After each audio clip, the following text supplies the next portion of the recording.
Is training camp more calm when there's no quarterback competition?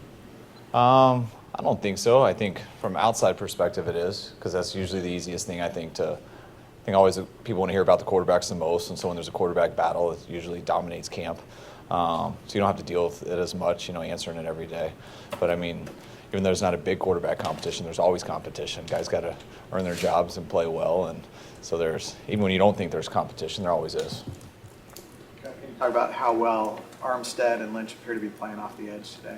I thought they did a solid job. I never know fully until I watch the tape. My eyes are a lot of places, but I definitely felt them today on a number of plays. And Armstead has done a good job inside and outside, and Lynch has come to camp ready to go, and I think he's been doing some good things too. How would you evaluate Brian's day? Looked like he was making throws. Yeah, it seemed like he had a real good day. Again, you never know fully till you watch the tape, but he had a few big opportunities, and for the most part, the ball always went to the right spot.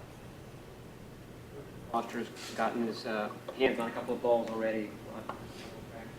Was that at all a question mark, just given his role at Alabama, whether he could do sort of the will stuff that you want him to do? I don't think so. I don't think, you didn't see him much do it. You didn't see him do it much because he always the mic, but, it was never a worry of ours. Both of those spots are pretty interchangeable. It's a little bit different when you get him on the line of scrimmage, which is our Sam linebacker. But Ruben's a football player. He likes to run and hit. If you heard him in the meetings, he understands football very well, and I think he could adjust and play just about anywhere. A lot of young but talented guys on the defensive line. What does a veteran like Earl Mitchell bring to that position? Earl just is consistency. Everyone's got a job to do, but Earl's strength is, he's very good in the run game. He holds his A-gap very well. And what I love about Earl, he's a little bit of an older guy in comparison to the rest of the guys in the room. He has a nose, but he runs to the ball as hard as anyone. He never takes a play off. He holds his gap. He does his responsibility, and he's running all the time, chasing down balls and chasing down pursuit on the backside. And it's hard to get guys to play like that. It takes a lot of effort, especially for those big guys. And when you have a big nose like Earl at 30 years old doing it every single play, it's kind of hard for younger guys to not do it also. Coach, what's your leadership style, and what do you look for in your players in terms of characteristics for them to be leaders? You mean my style personally? I just try to be myself. Try to be prepared, and I feel as when you try to be a leader, you try to help people get better. And if I've always felt no matter how old you are or what type of coach you are, if you can help a player get better, then they'll listen to you. So that's kind of been my deal my whole life, and I just try to be honest with them. The guys that I like are guys that I kind of know what I'm getting. They're not too high, they're not too low. I know what's going to show up every single day. When you go through adversity in this league, sometimes you don't know who your leaders are until you go through that. And that's what I always say, you don't really know who someone is till you see how they handle that. And the guy who's the same in adversity as he is when everyone's praising him, usually that's the type of guy that I would like to follow. Do you have any indication on the severity of Eric Reed's? I don't. I know it was an ankle type deal, but I'm not sure of the severity, whether it's low or high. We'll find out this afternoon, and whether you guys get an answer then or tomorrow. He came back in. Was it more He did come in. Yeah, I saw him limp off once, then I think he came in to try to go, and then I saw him limp off again, and then Ferg pulled him for the rest of practice. So, the fact that he came back, I'm being optimistic that it's not too bad, but he definitely couldn't go. It was bothering him. John, what's your impression of the pass rushers you have? First time in pads, so really get to see them, but kind of the guys at all angles, the inside guys and even the outside guys. Are you happy with what you've seen there? I am. We have some talented players. I still think we got a long way to go, and we want to take them definitely into another level. But just being in this league for a while, I know we got some tall guys and long guys in there. It is hard, even when they don't get the pass rush, to see people. I'm standing behind the quarterback, and you have guys like Armstead and Buck and who could play outside. They also can go inside, and there's some length in there that's really hard to get over. And when you do have that length, you can really get some push in the pocket too. We got some speed off the edge. We got some versatile guys. Solom's a little bit different than some of the other guys that have been here, and that's what we want. We want guys who are all good rushers who can get to the quarterback, but when they're not all the same guy, there's some different traits in each. That does cause a little bit more issues for an O-line.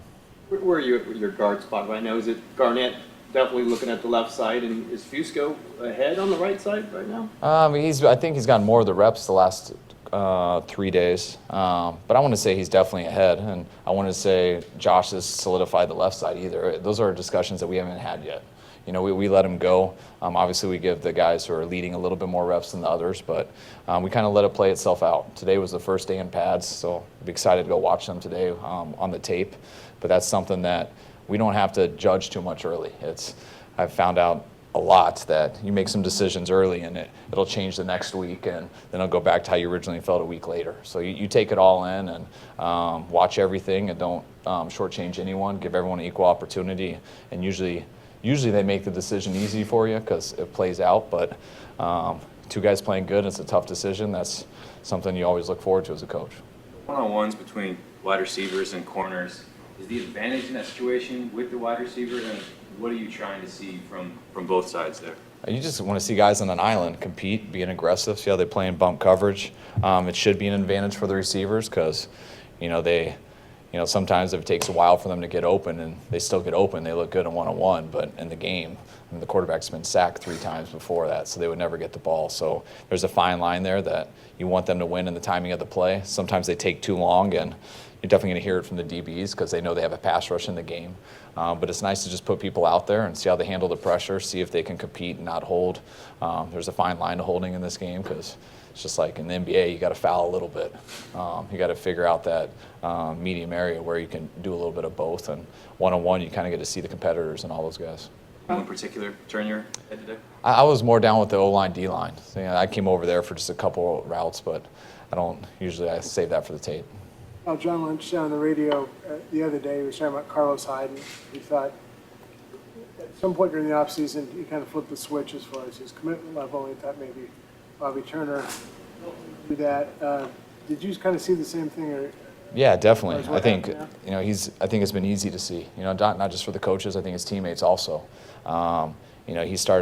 He started making a move, just his work ethic and just his attention to detail about halfway through OTAs, which we were real excited about when we broke and left camp earlier on in the offseason.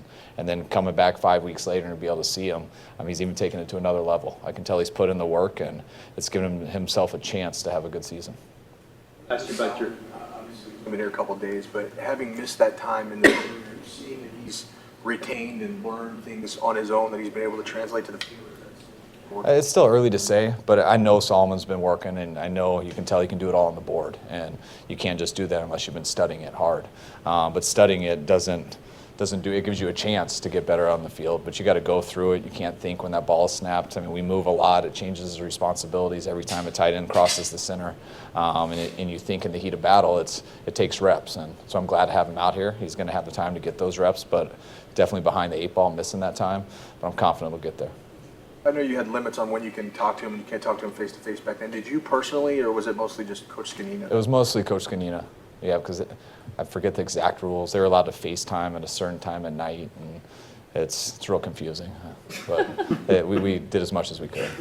Asked you about your exchanges with the defense yesterday, but you're throwing the ball in their drop back drills while the offense is going on. Have you made a purposeful point to say, I'm going to work with the defense on certain things?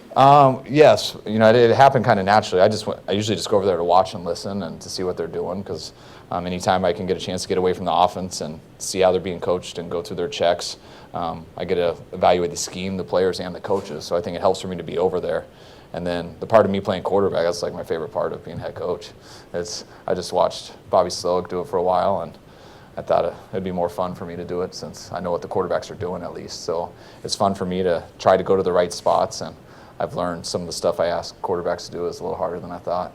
I get the ball to the right spot. I don't always throw it well, though. A lot of interceptions, but I guess yeah, but the receivers aren't running full speed, so.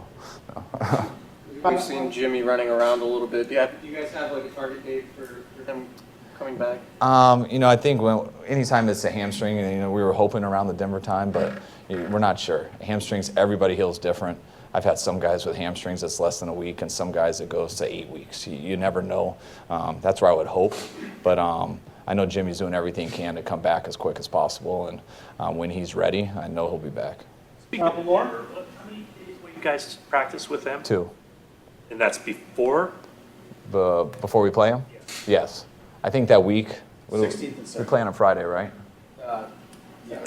Saturday. We play on a Saturday? It's Wednesday, Yeah, all right, yeah. So we'll have 2 practices, I believe, on our own, Monday and Tuesday, 2 versus them, Wednesday and Thursday. Friday, that will be the day before a game where we do walkthroughs and stuff, and Saturday we'll play them. Will most of the practices from here on be in pads, or are you gonna? Yes, most of them. I believe like we're going to always have shoulder pads on. If we have a walkthrough, we won't.